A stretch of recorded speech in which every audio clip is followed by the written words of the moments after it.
Hello cruel world, my name is Dr. Shaun Attwoods. I'm a consultant forensic psychiatrist. I assess mentally disordered offenders for a living so that you don't have to. This video is all about a Jimmy Savile documentary which is on Shaun Attwood's channel, shout out to Shaun, and it's called Untouchable. It's a really interesting, very detailed documentary, well over 3 hours long. This video that you're watching is basically my reaction to it, my thoughts, and to a degree I'm going to compare it to the other big Jimmy Savile documentary which is so hot right now, which is a British horror story which is on Netflix.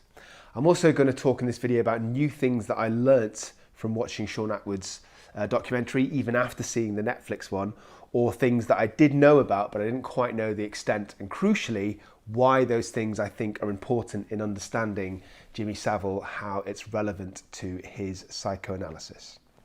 Okay, so let's get started. The things that stood out for me in terms of Jimmy Savile's background, things that I didn't really know about, was that Shaun Attwood explained that he had a very serious accident when he was just a little baby. So Jimmy Savile couldn't even close his eyes and he had to literally sleep with his eyes open for several months. And many people in his family thought he wouldn't survive. So because of that, he was seen as kind of special. So why is this relevant? Well, I think maybe many of his family members kind of overcompensated because they thought he was going to die, because they thought he was special. They might have showed him an extra level of love or nurturing, might have given him extra attention. And I think that's all relevant because it will feed into his narcissism, into his ego, and also into his sense of entitlement, which I think we saw later in his life with him feeling entitled to have sex. So that's why he targeted all of his victims. The other thing I learned from Shaun Attwood's documentary was about the manipulation of Jimmy Savile. So we all know that he's very manipulative as an adult, but I wasn't quite aware of how manipulative he was as a child, how adept he was at playing off his siblings, which is something that came out in the documentary. So I think what happened is he started doing this behaviour and started having this trait from a young age. So he almost practiced at manipulation to become very talented at it. Another thing is that apparently Jimmy Savile lost his virginity at 13. I didn't know that. And again, I think it's relevant because it shows that he was sexualised from a very early age. And I do wonder whether Jimmy Savile conflated sex with love and emotion.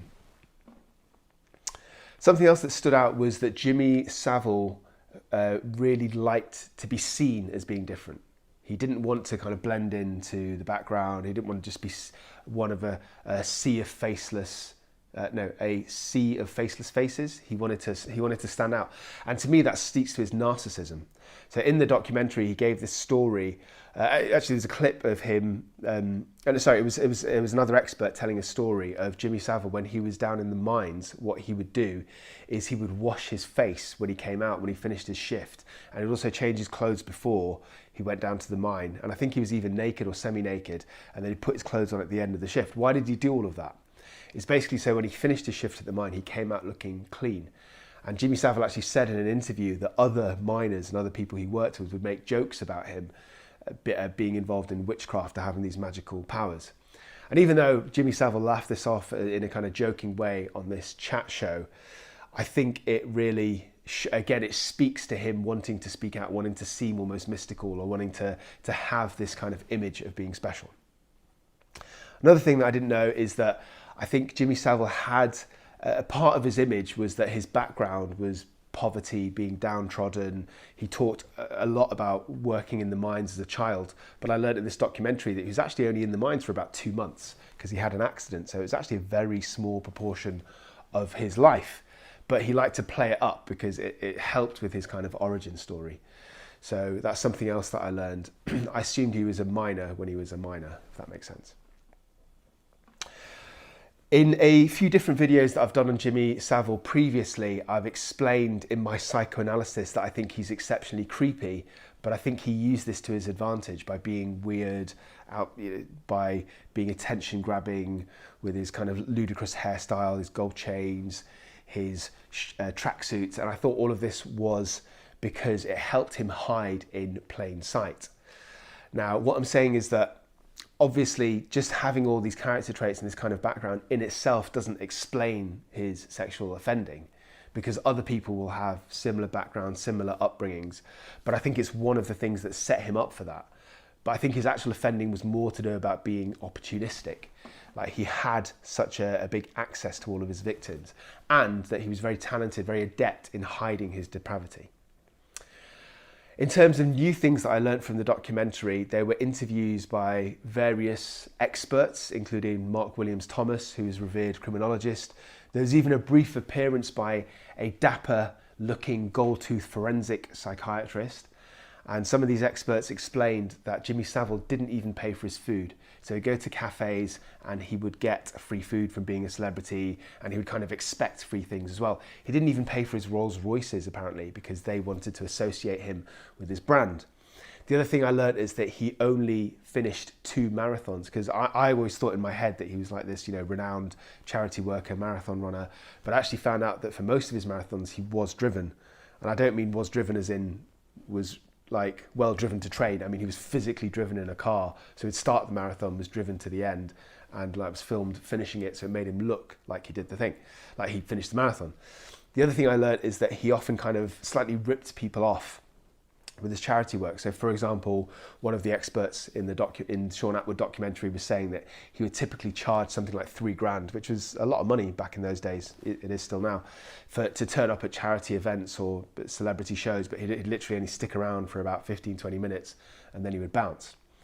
So all of the things I've just mentioned, why is that relevant? How is it relevant to his psychoanalysis? My answer is this. I think it fits in with a definition of being a psychopath, because that's all about a parasitic lifestyle.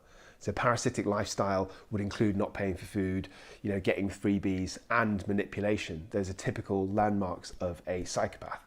And I think, overcharging with money, pretending that he's finishing marathons when he's not, again, that's sort of pathological lying, it's manipulation. So I'm very briefly going to tell you about what a true clinical psychopath is. As I often say, I'm a consultant forensic psychiatrist, so I make this diagnosis. I work with formal clinical psychopaths. I'm not talking about people that you might think are a bit of a psycho. I mean actual real psychopaths. So briefly, a psychopath is like antisocial personality disorder, but also more than that. So antisocial personality disorder is associated with a lack of empathy, not caring about the rights and wrongs of other people, impulsiveness, aggression, not learning from your mistakes. Those are all the kind of characteristics, and the psychopath is that and more. On top of all of that, they're really charming, really manipulative, and they're sort of pathological liars. So the reason that I'm bringing up some of the things that I learned in the documentary is because to me it all fits into this clinical picture of a psychopath, almost a very typical psychopath. By the way, if you're interested in psychopaths, I've done a whole video series breaking them down in a lot more detail, including my experience of working with psychopaths, and also the difference between psychopaths and sociopaths, if you're interested in any of that stuff. Okay, moving on, something else that I learned is that I knew that some people in the industry, some bigwigs, knew about Jimmy Savile's abuse, and I knew there was a lot of whispers behind closed doors, but Shaun Attwood's documentary really showed to me that it was more widespread than I had realised. I knew Johnny Rotten had made some comments about Jimmy Savile, but I didn't realise that even David Mitchell had done some sketches about him. Okay, other areas that I knew a bit about but didn't know the extent, and that I hadn't considered and that had made me reflect, would include the following. So I knew about Jimmy Savile's level of manipulation. I knew that he pervaded many institutes. So he was friends with Yorkshire policemen. We'd have meetings with them regularly. He was friends with the royal family. He got his keys in Broadmoor. We knew all of that. But the other thing I hadn't really considered was that he was really good at manipulating all levels of workers and management. So let's take hospitals as an example. As you probably know, Jimmy Savile worked as a porter in a couple of hospitals, I believe Stoke Mandeville. But what this documentary really helped flesh out was that he was loved from low-level staff like porters like himself all the way to upper management. I also learnt that Jimmy Savile had his own caravan inside the grounds of Broadmoor, and he had his own accommodation outside of Broadmoor, which is absolutely insane to me. I used to work in Broadmoor and knowing what the levels of security are like. So to give you some specific examples, when I worked there, and I'm sure still now, everybody that was there had to be there for a purpose. Nobody just came to look around or visit it. You know, whether it's commissioner, whether it's a builder, you had your ID, you were always escorted and accompanied by staff members. Unless you were staff yourself, there's no situation where you're not being escorted around Broadmoor, because you have all these highly dangerous individuals, let alone what Jimmy Savile's abuse, which people didn't necessarily know about at the time, although other people might have known about it. I'm talking about the safety of the visitors. So visitors could be attacked by potentially dangerous patients. There's no scenario where they should be unescorted, but that's what happened with Jimmy Savile. By the way, if you're interested, I've done a whole video on Jimmy Savile getting into Broadmoor and just how what it's like to work in Broadmoor and how that doesn't make sense in terms of security. Okay, moving on. Something else that I didn't know about Jimmy Savile that I learned in this documentary was just the number of other people that were potentially not only giving him passive permission to offend, but involved directly in his offending. So in the documentary, it goes on about there's details of Top of the Pops, and there was various DJs that Jimmy Savile worked with, and also some music stars who actually groomed young girls with Jimmy Savile. So there was some young girls were invited back to the dressing room. So these are the dancers from Top of the Pops. Back to the dressing rooms, were kind of given promises of careers in dancing or in music, and obviously had to return but with these sexual favours. And I think that's all relevant in Jimmy Savile's offending, because I think it would have emboldened him. If he's surrounding himself by people that do that, then it's almost like he's given himself permission to act in this way. So something that reminded me of when I saw that was my own assessments. I've assessed a number of gang members, and this happens in gang culture. It's almost like they give each other permission to offend or to act in a certain way. So I've interviewed people where gang members, where to them to do things like stabbings in the States. I've seen interviews of gang members stabbing in the UK, gang members in the UK who do drive-bys and they kill their ops. And the reason that's acceptable is because it's the norm. So they create this culture. And I think that's relevant because it allowed Jimmy Savile to become inured to offending. It made it more acceptable in his own mind. Another thing that made me think about was that we see a lot of this misogyny in politicians. So as you probably know, there's a lot of controversy in terms of politicians acting in very sort of sexist way and even offending sexually. So MP Neil Parish, as you probably know, was caught recently watching porn on his phone in Parliament. Apparently his excuse that he was researching something about tractors and porn came up. I don't really think that works. Maybe if he's researching water sports, or maybe something like cream pies. There are innocent things that might get porn. Does that make sense to you guys? Too soon? Anyway. And then Ahmad Khan had to step down very recently because he was convicted of a sexual assault. All of this is such a shame because, as we all know before this, we loved politicians. But anyway, I'm talking about these things, gang culture, the politicians, because I think that with what Jimmy Savile was doing at Top of the Pops, it became part of the culture. So you can always disguise yourself within all of this. You can find what you can try and wrap up as banter, but all you're really doing is you're finding depraved colleagues that share the same morals or lack of morals and values of you. So as they say, birds of a feather are worth two in the bush and always catches the worm. So they're almost giving each other permission for this toxic masculinity. They're normalizing treating women as objects is what I'm trying to say. Okay, moving on. Something that I thought about when I was watching Shaun Attwood's documentary, Untouched, on Jimmy Savile, it made me reflect on something that I'd not really considered before, which is this. Why did Jimmy Savile do so much charity work? So if I was assessing somebody as a psychopath, I would use the formal diagnosis. I'd use the psychopathy checklist, 𝐏𝐬𝐲𝐜𝐡 checklist. So in case you haven't heard of it, what it is it's 20 items, all of which are linked to psychopathy. And you rate somebody 0 if they don't have it, 1 if they have it a little bit, and 2 if they have a strong indication of that item. So everybody gets a score from 0 to 40, and if you get a certain cutoff, then technically you're a psychopath. So if I was assessing somebody that regularly did charity work, they would score very low on some of those aspects. Because it's not compatible having this doing something. Psychopaths are manipulative and they're very, very self-centered, very narcissistic, very selfish. So doing something which helps other people would be incompatible with the diagnosis of psychosis. So why did he do it? I think it is actually a bit of a red herring. I think he had his own reasons, and they were manipulative, psychopathic reasons. I think it increased Jimmy Savile's image, it increased his status, and it made him more of a celebrity. But more important than all of that, I think it gave others around him this false sense of security about who he was. So because he was seen as being so charitable, it put him in this position of trust. Everyone thought Jimmy Savile is such a great guy. So if he's in this position of trust, then people will let their guard down. So it makes it more easier for him to offend and to assault people, women, even men, because he's so trusted. And I think it was almost an honour for people to have Jimmy Savile at various of charity events, even at their hospitals. But in reality, and here's the interesting bit, I think he was using it as a way to access his victims, so to travel around the country. It was almost like the perfect excuse or the perfect scenario for him to travel around. He had legitimate reasons to go to all these places, hospitals, charity events, and legitimate reasons to leave the crime scene, within the next day so he can carry on his spree of assault.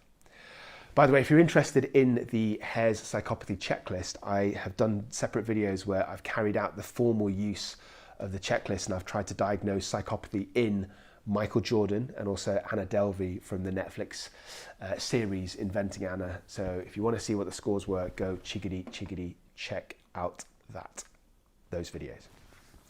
All right, moving on.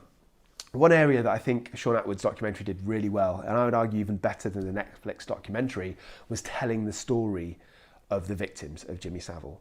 So it went into detail about a really horrifically tragic case of a young girl called Claire Alpine who committed suicide at the age of 15.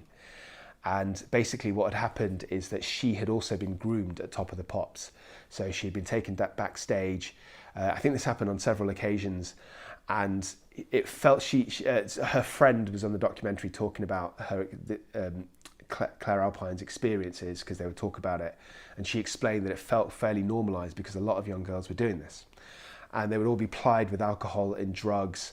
And this happened to Claire Alpine. I think she was kind of bullied, forced, pressurised into doing this several times. She went away with a well-known music star apparently, and remember, this is an underage girl we're talking about.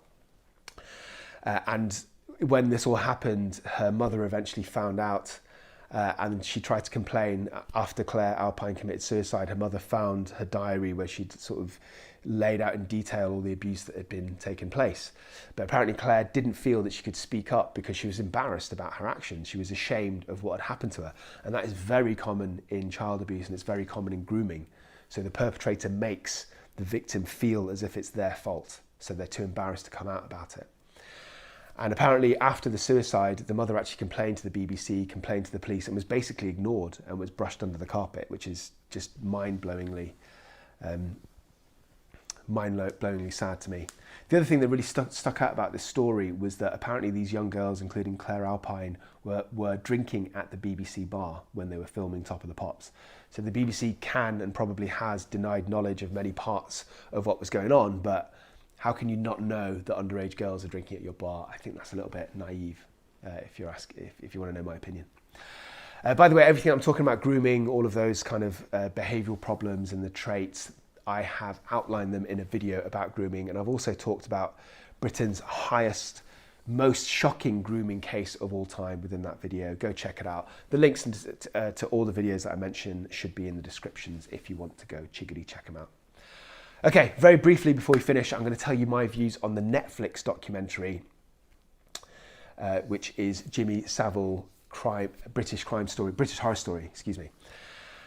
And I have to say, I thought it was limited. I thought it was lacking in a number of areas. So there was very few specifics of Savile's actual crimes.